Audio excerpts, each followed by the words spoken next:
Micronutrients. Let's talk about a subject that comes up frequently. How do I know which micronutrients to get, where to get them, and how much of each should I consume? To begin with, what are micronutrients?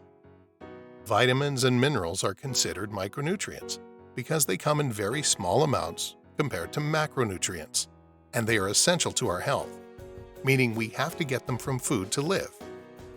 Additionally, there are nutrients like flavonoids that are good for your health, but not necessary for your body to function. There is only one way to know if you are actually getting enough micronutrients. You see, eating enough micronutrients and having enough micronutrients in your body are two different things.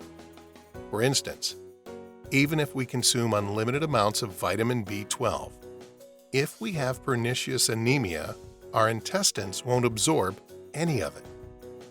Therefore, the only accurate way to determine whether we are getting enough micronutrients is to measure them in a blood sample. The problem is that these tests are costly and won't necessarily be covered by health insurance.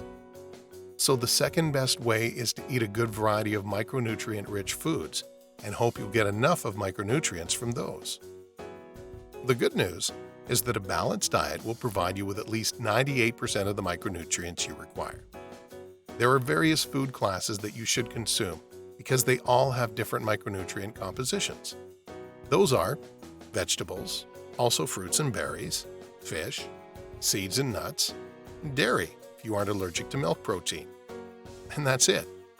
Of course, you can and should consume more food groups, but the point is that the four listed above will meet your micronutrient requirements.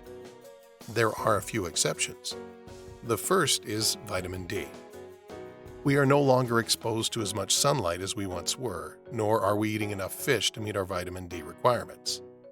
The majority of people in Europe and North America are deficient in vitamin D. Aside from strong bones, vitamin D is required for a variety of metabolic processes in your body. Multiple studies have linked vitamin D deficiency to an increased risk of diabetes, certain cancers, dementia, cardiovascular disease, and other diseases. Vitamin D concentrations should be measured in blood samples for each individual to determine the appropriate amount of supplementation. Your target vitamin D concentration should be 100 nanomoles per liter regardless of the time of year. The second one is the mineral iodine. We don't get enough iodine from our water sources and food. That is why it has been added to salt and other foods. A fully functioning thyroid gland needs at least a urine concentration, taken from urine for practical purposes, of more than 100 micrograms per liter. Most of us in Western countries require iodine supplementation to maintain a healthy level. What about multivitamins? Can you just take that one pill per day and forget about the problem? Unfortunately, it's not that simple. To begin with, multivitamins combine many micronutrients into one pill, but they only contain a trace of each one.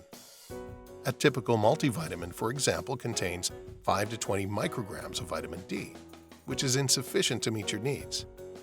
Of course, taking a multivitamin won't hurt. Extensive research has found no increase in mortality, but also no decrease. If you are deficient in any micronutrient, you will most likely require a higher dose of that micronutrient. Overall, eating a variety of foods from at least 4 major food groups will meet 98% of your micronutrient requirements. In cases of diseases, particularly those affecting the intestine and causing malabsorption, you should consider measuring micronutrient levels or consulting with a qualified physician. Vitamin D measurement and supplementation are unavoidable if you want to kickstart your metabolism, so put it on your calendar.